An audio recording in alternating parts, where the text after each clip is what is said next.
ሳምንቱ የኢትዮጵያ ምርጫ ብሔራዊ ቦርድ ከመደበኛ የቀጣይ ዓመት በጀቱ በተጨማሪ የሰባተኛው ሀገራዊ ምርጫን ቀሪ ስራዎች ለማጠናቀቅ 9.7 ቢሊዮን ብር ተጨማሪ በጀት ከመንግስት የጠየቀበት የኢትዮጵያ ሀገራዊ ምክክር ኮሚሽንም እንዲሁ ቀሪ ተግባራቱን ለመከወን 2.6 ቢሊዮን ብር የበጀት ፍላጎት ያቀረበበት ነበር።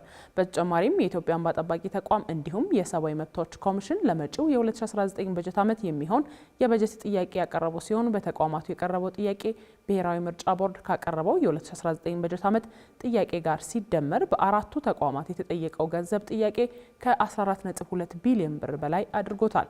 ጉዳዩን የተመለከተው የፕላን በጀትና ፋይናንስ ጉዳዮች ቋሚ ኮሚቴም በአራቱም ተቋማት የቀረቡት በጀቶች ገንዘብ ሚኒስቴር ካስቀመጣቸው የበጀት ጣሪያ የሰፋ ልዩነት ያለው እንደሆነ ጠቅሶ ለጥያቄው ምክንያታቸውን በዝርዝር እንዲያቀርቡ ጠይቆ ነበር።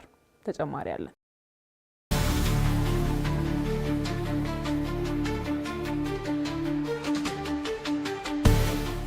ሳምንቱ የፕላን በጀትና ፋይናንስ ጉዳዮች ቋሚ ኮሚቴ የዲሞክራሲ ተቋማትን የ2018 የበጀት አፈጻጸም ገምግሞ የቀጣዩን የ2019 በጀት ዓመት የበጀት እቅዳቸውን ያደመጠበትና ሐሳብ የሰጠበት ነበር። በዚሁ ጊዜ የኢትዮጵያ ምርጫ ቦርድን የ9 ወራት አፈጻጸም የገመገመው ቋሚ ኮሚቴው የቦርዱ የ9 ወራት የበጀት አፈጻጸም 57 በመቶ መሆኑን ጠቅሶ እንዲህ ባለ ሁኔታ ለሰባተኛው ሀገራዊ ምርጫ ተጨማሪ በጀት መጠየቅ ተቃርኖ የለውም ወይ የሚል ጥያቄ አንስቶ ነበር። ብሔራዊ ምርጫ ቦርድም ገንዘቡን ሳልጠቀም ቀርቼ ሳይሆን አብዛኛው ከፍተኛ በጀት የሚጠይቁ ክፍያዎችን የፈጸምኩት በአራተኛው ሩብ ዓመት በመሆኑ ነው ብሎ አስረድቷል።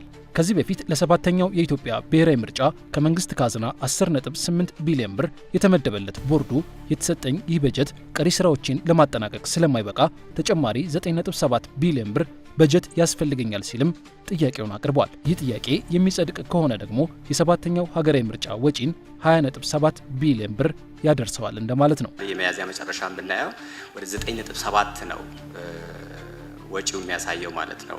ስለዚህ ካለን 10.8 ውስጥ 9.7 ማለት ከ1 ቢሊዮን በታች ነው። ይሄ ደግሞ የቀሪውን የምርጫ አስፈጻሚዎችም ይሁን የተለያዩ ክፍያዎችን የሚሸፍን አይደለም ማለት ነው። ስለዚህ ከዚህ ጋር ተያይዞ እንግዲህ ተጨማሪውን በዚሁም ለማንሳት እንግዲህ እንደምታስታውሱት የዛሬ ዓመት በጀት ስናቀርብ 15 ቢሊዮን ነበር ለምርጫ በጀት ያቀረብ ነው። የጸደቀው ግን 10.5 ነው። ስለዚህ ከዛ በኋላም ደግሞ ባሉት እንግዲህ የተለያዩ ነዳጅን ጨምሮ ሌሎች የተጨማሪ ዋጋዎች በመኖራቸው ወደዚህ አድጓል ማለት ነው። ስለዚህ ወደ 9.7 አካባቢ ነው ተጨማሪ የጠየቅ ነው። 200 ሺህ በላይ የሆኑት 60% እና የተጨማሪዎቹ ሁለት በየምርጫ ጣቢያ የተጨመሩት 100% ክፍያ እንደገና ለጨመርናት የዚች የ14 ቀን የመራጮች ምዝገባ መጨመር ራሱ ያለው የበጀት ኢምፕሊኬሽን በጣም ከፍተኛ በመሆኑ እሱን ክፍያ ስንፈጽም አሁን ደግሞ ካለፈው ሐሙስ ጀምሮ እያሰራጨን ያለ ነው የድምጽ መስጫ ቀን የስልጠና ቁሳቁስ እንግዲህ በእነዚህ በ52000 ምርጫ ጣቢያዎች እያሰራጨን እንገኛለን። ትልልቅ መኪናዎች በአውሮፕላን በጣም ከፍተኛ ዋጋ እየተከፈለ ይሄንን ታሳቢ በማድረግ ነው ተጨማሪ በጀት የጠየቅ ነው። ሌላው በዚሁ ሳምንት ለዚሁ ቋሚ ኮሚቴ የበጀት ጥያቄውን ያቀረበው ተቋም የኢትዮጵያ ሀገራዊ ምክክር ኮሚሽን ነበር። በቋሚ ኮሚቴው መረጃ መሰረት በ2018 በጀት ዓመት ሀገራዊ ምክክር ኮሚሽን የ1.08 ቢሊዮን ብር በጀት ጠይቆ የተፈቀደለት 1 ቢሊዮን ብር ገደማ ነበር። ከዚህ በጀት ውስጥ ከ800 ሚሊዮን ብር በላይ የሚሆነው ለምክክር ስራው የተበጀተ ቢሆንም ጥቅም ላይ የዋለው ከ3.7 በመቶ ያለፈ አይደለም። ይህ ደግሞ የሆነው ኮሚሽኑ ከመንግስት በጀት ይልቅ የአጋር አካላት ድጋፍን በስራ ላይ በመዋሉ ነው ተብሏል። ሆኖም ኮሚሽኑ ቀሪ ስራዎቹን በተለይም 4000 ተሳታፊዎች ይካፈሉበታል የተባለውን ሀገራዊ የምክክር ጉባኤ ለማካሄድ 2.6 ቢሊዮን ብር እንዲመደብለት ለፕላን በጀትና ፋይናንስ ጉዳዮች ቋሚ ኮሚቴ ጥያቄ አቅርቧል። ቴማቲክ በየጭብጡ ይደረጋል በተባለው መሰረት 4000 ተሳታፊዎች አጠቃላይ ሂደቱ ለነሱ ታሳቢ ያደረገ በጀት ሰኔ ላይ ከሰኔ ጀምሮ እናደርጋለን ስለተባለ በሰኔ በዚህኛው በጀት ዓመት ከተጠቀምን ከሐምሌ 1 ጀምሮ ደግሞ ይሄኛው በጀት ያስፈልገናል ብለን ያስብ ነው። ያ ማለት መጀመሪያው ኳርተር ላይ ስለሚያርፍ ሀገራዊ ምክክሩ ቶሎ እንዲፈቀድልን እንፈልጋለን። የሚል ነው። በቀረበው የበጀት ማብራሪያ ላይ እንደተገለጸው አብዛኛው ወጪ ለምክክር ተሳታፊዎች ወጪ የሚደረግ ውሎ አበል እንደሆነ ሲነገር፣ ኮሚሽነር መሐሙድ ድሪር በበኩላቸው አጠቃላይ ሂደቱ ግን ከዚህም በላይ በጀት የሚፈልግ እንደሆነ አስረድተዋል። ለወጪው መጨመር ምክንያት ከሆኑ ጉዳዮች አንዱ ደግሞ የሀገራዊ ጉባኤው የምክክር አጀንዳዎችን የሚለየው ምክር ቤት አጀንዳዎቹን ለመወሰን የሚያደርገው የጭብጥ ውይይት መሆኑና እሱም 3 ወር እንደሚፈጅ ነው የተነገረው።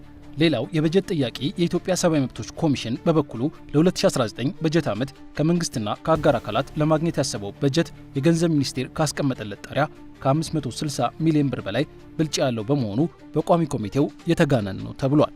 ኮሚሽኑ በበኩሉ ገንዘቡ 5 አዳዲስ ቅርንጫፍ ጽህፈት ቤቶቹን ለማደራጀት እንዲሁም ለሌሎች በርካታ ጉዳዮች አስፈላጊ እንደሆነ አስረድቶ የመካከለኛው ምስራቅ ውጥረት የአጋር አካላት ድጋፍን ጥያቄ ውስጥ ከቶብኛል ነው ያለው። ኮሚሽኑ 1.1 ቢሊዮን ብር በጀት እንዲጠይቅ ካደረጉት ዋነኛ ምክንያቶች ውስጥ የቅርንጫፍ ጽህፈት ቤት ኪራይ አንዱ መሆኑን ጠቅሶ ለስራው እንቅፋት የሆነበት የተሽከርካሪ እጥረት ደግሞ ሌላው በጀቱን ያናረ ጉዳይ መሆኑን ጠቁሟል። የዛሬ 22 ዓመት ነው ከየመስሪያ ቤቱ ተሰብስበው የመጡ አሮጌ መኪኖች ብቻ ናቸው ሲያገለግሉ የቆዩት። መንግስት የገዛት አንድ የኤሌክትሪክ መኪና ብቻ ናት። እሷም አምና ነው የሰጡን። ከዛ ውጭ ተሽከርካሪ የለንም። 5 ጽህፈት ቤቶች ከፍተናል። ተሽከርካሪ ከሌላቸው ኢንዳይሬክትሊ ኦፕሬሽናል ነፃነታችን አደጋ ውስጥ ነው የሚገባው። ተንቀሳቅሶ የማይሰራ ጽህፈት ቤት ከፍተን ቁጭ ካል በተዘዋዋሪ መንግስት በኮሚሽኑ ላይ በጀት ባለመመደብ ጫና እያደረገ ነው የሚል ትርጉም ነው የሚመጣው። በዚሁ ጊዜ ለኮሚሽኑ የቀረበለትና ኮሚሽነሩም መሰረታዊ ያሉት ጥያቄ እስካሁን እየተበጀቱ ባሉ በጀቶች የሀገሪቱን የሰብአዊ መብት ጥሰቶች እንዲቀንሱ ለማድረግ የሚያስችል ስራ ተሰርቷል ወይ የሚል ነበር። ለምሳሌ ቤኒሻንጉል በሄድንበት በርካታ ጥፋት ያጠፉ ፖሊሶች እንዲጠየቁ አድርገናል። ተጠያቂነት በደንብ ነው እዚህ ሀገር እየተረጋገጠ ያለው። ጋምቤላ የተፈጸመውን ኢንሲደንት ታስታውሳላችሁ። ከ650 በላይ ፖሊስ ክልሉ ከፖሊስ እንትን ብሏል በትኖ ሌላ የፖሊስ ኃይል እያደራጀ ነው ያለው። ጅጅጋ በርኩበት በአንድ ጉዞ ከ120 ሰው በላይ ነው ፕሬዚደንት ሙስጠፌ ጋር ተወያይተን በማይረባ በትናንሽ ጉዳይ ታሰረ እንዲፈታ ያደረግነው። 7 ጋዜጠኞች አሉ። ከነዚህ 7 ውስጥ ደግሞ 2 የተፈረደባቸው ናቸው። በአማራ ክልል በወቅታዊ ጉዳዮች ተብሎ በእስር የቆዩ ሰዎች ኦሮሚያ የነበሩ 9500 ሰው አስፈትተናል። ይሄ ነው ተጠያቂነት ማለት። ያለ አግባብ አጉሮ ያቆየውን አካል እንዲፈታ ማድረግ። ሌላው በዚሁ ሳምንት የበጀት ጥያቄው የተሰማለት መስሪያ ቤት ደግሞ የኢትዮጵያ ሕዝብ እንባ ጠባቂ ተቋም ነበር። ተቋሙ በዚሁ ጊዜ እስካሁን የተበጀተልኝም ሆነ ለመጪው ዓመት የተቀመጠልኝ የበጀት ጣሪያ ከቤት ኪራይና ደሞዝ አልፎ መደበኛ ስራዬን ለመከወን የሚያስችለኝ አይደለም ነበር ያለው። ተቋሙ ለ2019 በጀት ዓመት 365.3 ሚሊዮን ብር በጀት ቢጠይቅም ከገንዘብ ሚኒስቴር 215.3 ሚሊዮን ብር በጀት ጣሪያ ነው የተቀመጠለት። ትልቁን ድርሻ የሚይዘው የቤት ኪራይ ነው። ዋና መስሪያ ቤትም 8 ቅርንጫፍ ጽህፈት ቤቶች አሉ። እነኚህ 8ቱ ቅርንጫፍ ጽህፈት ቤቶች አንዱ ብቻ ነው የአዋሳ ላይ ያለው ቅርንጫፍ ነው የቤት ኪራይ የማይከፈልበት። ሌሎቹ 7ቱም የቤት ኪራይ ያለባቸው ናቸው። ስለዚህ እነኚህን የግዴታ ወጪዎች ለደሞዝ 54%፣ ለግዴታ ወጪ 40% ሲወጣ ቀሪው 4.8 ወደ ገንዘብ ስንመልሰው 10 ሚሊዮን የማይበልጥ ነው። ለአብነት እንኳን በዚህ ዓመት በ2018 ያዝ ነው ወደ 58 የሚሆኑ የቁጥጥር ስራዎች ተሰርተው ነገር ግን የቫሊዴሽን ወርክሾፕ የተደረገባቸው 4ቱ ብቻ ናቸው። ቁጥጥር ከተደረገ በኋላ ወይም ጥናት ከተደረገ በኋላ ከተቋማት ጋር ኮሙኒኬት የማናደርግ ከሆነ በበጀት ካልተደገፈ ስራችን መና ነው የሚቀረው። ይህንን የበጀት ጥያቄ ያቀረብኩት የመንግስትን የመመደብ አቅም ከግምት አስገብቼ እንጂ ስራዬን ለማስኬድ በቂ ስለሆነ አይደለም ያለው የኢትዮጵያ ሕዝብ እንባ ጠባቂ ተቋም ይህ አይነቱ በጀት እየተመደበለት የሚቀጥል ከሆነ ሳይወድ በግዱ ደሞዝ ከፋይ ተቋም ብቻ ሆኖ የሚቀጥል እንደሆነ ሲናገር ተደምጧል። ያንዱን እንኳን ብራንች አውጥተን ብናይ በስራ ማስኬጃ ደረጃ የምንሰጣቸው ከ1 እና ከ2 ሚሊዮን የማትበልጥ ምናልባትም 1 ሚሊዮን የማይደርስ ነው። በዚህ ምንድን ነው የሚሰራው የሚለው ነገር ተቋሙ ሳይወድ በግድ ደሞዝ ብቻ እየከፈለ እንዲኖር የሚያደርግ የበጀት አመዳደብ ስለሆነ ጣራው ሊስተካከል ይገባል። ለዚህ ነው ከተመደበልን 215 ሚሊዮን ተጨማሪ 150 ሚሊዮን ያቀረብነው። እነኞችን ታሳቢ አድርገን ነው እንጂ ሁሉንም ብራንች ባሰብነው ልክ ስትራቴጂ እቅዳችን ላይ ባለው ልክ እናስገባ ብንል ምናልባትም 3 እጥፍ መጠየቅ ይቻል ነበር።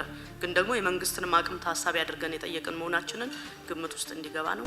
እነዚህን ከተቀመጠላቸው ጣሪያ እስከ 250 በመቶ ጭማሪ ያላቸውን የተቋማት የበጀት ጥያቄዎች ያደመጠው የፕላን በጀትና ፋይናንስ ጉዳዮች ቋሚ ኮሚቴ የበጀት ጥያቄውን ወደ ገንዘብ ሚኒስቴር ከመላኩ በፊት ተቋማቱ ላስቀመጡት የበጀት ጥያቄ ዝርዝር ማብራሪያ እንዲያቀርቡ አሳስቧል።